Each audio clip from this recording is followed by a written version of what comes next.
Irreecha ora Finfinnee fi hora Arsadee guyyoota muraasan booda kabajamu sababeeffachuun bulchiinsi magaalaa Shaggar fooramii Irreechaa shanaffaa giddugala aadaa Oromoo Finfinneetti qopheesse. Fooramii Irreechaa shanaffaa kana irratti hooggantoonni mootummaa, abbootiin gadaa, haadholii siinqee, qeerroo fi qarreen kutaalee bulchiinsa magaalaa Shaggar irraa walitti babba'an kan hirmaatan yoo ta'u, waraqaan qorannoo maalummaa Irreechaa fi irreeffannaa irratti xiyyeeffate dhiyaachuun irrattis mari'atameera.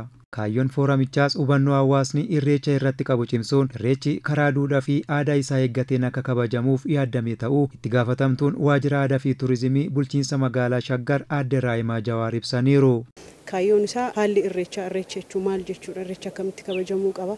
Duudhaan isaa maal fakkaata? Safuun isaa maal fakkaata? Kan jedhu san hawaasa garaagaraa asitti affeerreet hawaasni dhufe kun waa'ee irreechaa, maalummaa irreechaa, safuuf duudhaa irreechaa sirriitti hubatee akka inni galuu fi gaafa irreechaas akkaataa safuuf duudhaa isaa eeggateen kabajuu akka qabu hojii hubannaa uumuu fi magaalaa Shaggar magaalaa aadaa fi duudhaa uummata Oromoo giddugala taasifatee hundaa'e ta'uu kan eeran Aadde Raayimaan keessummoonni Irreechaaf dhufan kallattii hundaan Shaggar keessa qaxxaamuranii waan darbaniif keessummoota simannee aadaa fi duudhaa Oromoo beeksisuuf qophiidhas jedhaniiru.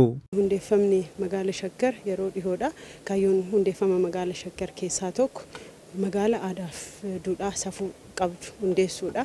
Sana wajjin wal qabatee akka carraa bara kana yeroo jalqabaatiif irreecha kana hin kabajna.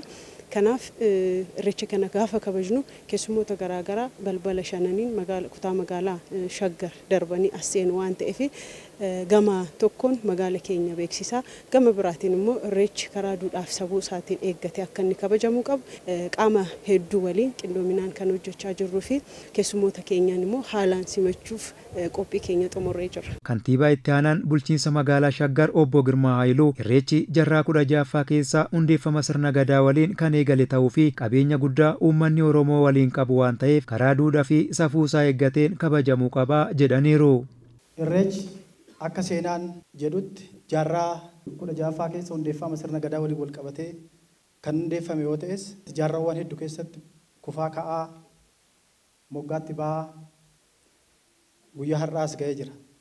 Sabni keenya safuu kana duudhaa kana asiin ga'uudhaaf gatii guddaa kafalaniiru. Irreechi qabeenya keenya guddaa Oromooti. Gamtaadha. Irreechi safuu fi duudhaasaa eegee karaa nagaatiin akka kabajamu godhuutu nurra jiraata. Hirmaattonnis Irreechi ibsituu nageenyaa, tokkummaa fi obbolummaa waan ta'eef keessummoota ayyaana Irreecha irratti hirmaatan sirnaan simachuuf qophii ta'uu eeraniiru. Irreecha jechuun nageenya jechuudha. Inni lammataa Irreecha jechuun araara jechuudha. Araaramuu qaba. Namni Irreechi kun tokkummaa, inni sadaffaan obbolummaadha. Irreecha jechuun obbolummaadha. Mallattoo inni argisiisu kan inni biraa tokkummaa keenya argisiisa jechuudha. Kanaan alatti wanni Irreechi of keessaa qabu amantoota biraatiin walitti waan bu'u hin qabu jechuudha. Kanaaf eenyumaaf sabaaf sablammiin hunduyyuu sirna keenya irratti hirmaachuu hin danda'a. Sirna waan malee amantaa biraa of keessaa hin qabu waan ta'eef kanaaf nurree fuulduratti akka yuuniskootti irreechi keenya hin galmaa jennee abdii qabna jechuudha. Keessummaa simachuu har'a miti. Akaakayyuu akaakilee keenyarraa duuba keenya barre malee namatu nu barsiise miti kana.